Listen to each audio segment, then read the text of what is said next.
Hello friends.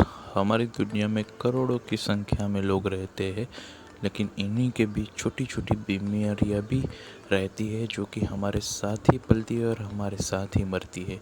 ये कुछ बीमारियां ऐसी है जो कि सामान्य तौर पे बेहद छोटी दिखती है, लेकिन ये बिल्कुल ख़तरनाक साबित हो सकती है। तो हम बात करेंगे आज उन्हीं बीमारियों के बारे में जो कि बेहद खतरनाक है और जानलेवा है। Heart disease. इस बीमारी में होता ये है कि जब आपके हृदय के अंदर खून पूरी मात्रा में नहीं पहुंचता, उस दौरान धमनी नामक नस में एक तरह से ब्लॉकेज रह जाता है और उसी के दौरान आपको ये बीमारी असर करना शुरू कर देती है। सूत्रों का ये भी मानना है कि आपको धीरे धीरे सांस लेना भी मुश्किल पड़ता जाता है और आपको तुरंत हॉस्पिटलाइज होना बिल्कुल आवश्यक रहता है। ये बीमारियाँ मुख्य तौर पे high blood pressure, high cholesterol, smoking, diabetes और ज़्यादा वज़न के तौर पे होता है। इसके इलाज में रेगुलर एक्सरसाइज कीजिए, अपना वज़न मेंटेन कीजिए, हर हर महीने डॉक्टर की सलाह लीजिए और ड्रिंक और स्मोक अवॉइड कीजिए। स्ट्रोक स्ट्रोक बहुत ही प्रकार के होते हैं। कुछ स्ट्रोक ऐसे होते हैं जो आपकी जान भी ले सकते हैं, वो भी चुटकियों में। स्ट्रोक में ये मानना है कि जब आपके दिमाग तक पूरी तरह से ऑक्सीजन नहीं पहुंच पाता है, तब आपको ये स्ट्रोक पड़ता है। स्ट्रोक आने पर आपके दिमाग के सारे सेल्स चुटकियों में मर जाते हैं। उसी के दौरान आपको वीकनेस फील होती है, चक्कर आना शुरू होता है या तो आपकी आंखें ऊपर पहुंच जाती है। सूत्रों का ये भी मानना है कि आपको कन्फ्यूज़न फील होती है कि अब आप क्या करें और क्या ना करें। इससे दिल का दौरा भी पड़ सकता है और आपको कई सारी छोटी छोटी बीमारियां असर करना शुरू कर देती है। इसके इलाज में आप ये कैसे होता है। हाई ब्लड प्रेशर फैमिली में किसी को अगर हो तो smoking, being African American and being female. इससे बचने के लिए डेली एक्सरसाइज करें, अपना मन को शांत रखें और किसी भी तरह की ओवर थिंकिंग और ओवर टेंशन को अपने दिमाग पे बिल्कुल हावी ना होने दें। इससे आपको जल्दी ही राहत होगी। Lower respiratory infections.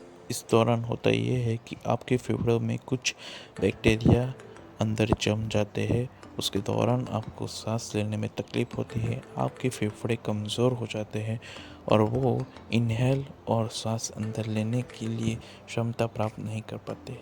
ये क्यों होता है?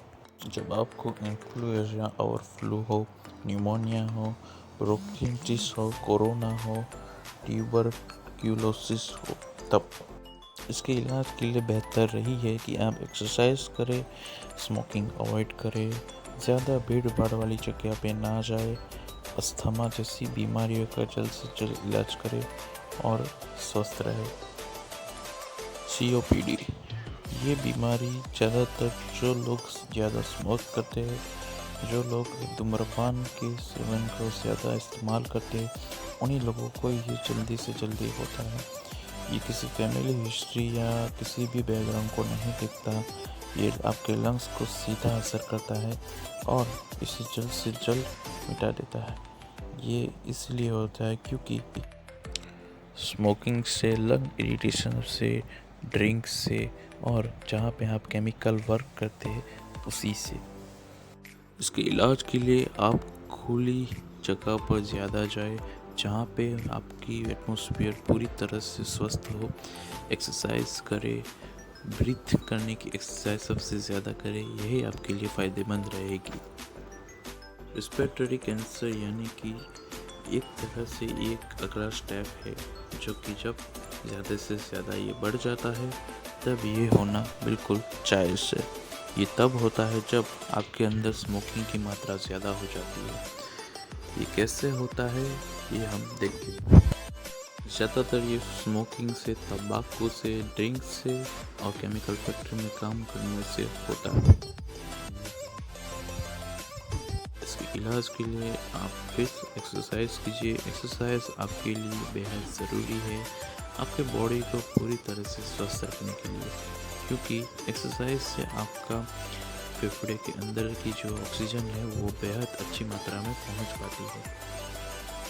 डायबिटीज़ एक आम बीमारी है जो कि आजकल सभी को होती है।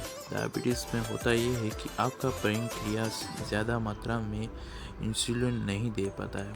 उसी के कारण आपको थकान महसूस होती है, आपका ब्लड स्पॉट कमज़ोर हो जाते हैं, आपको बिल्कुल अच्छा फील नहीं होता है। इसके रिस्क फैक्टर है अपनी बॉडी का ज़्यादा वज़न, high blood pressure, older age और एक्सरसाइज ना कर पाना। इसके इलाज के लिए आपको दवाइयाँ टाइम पर लेनी पड़ती है।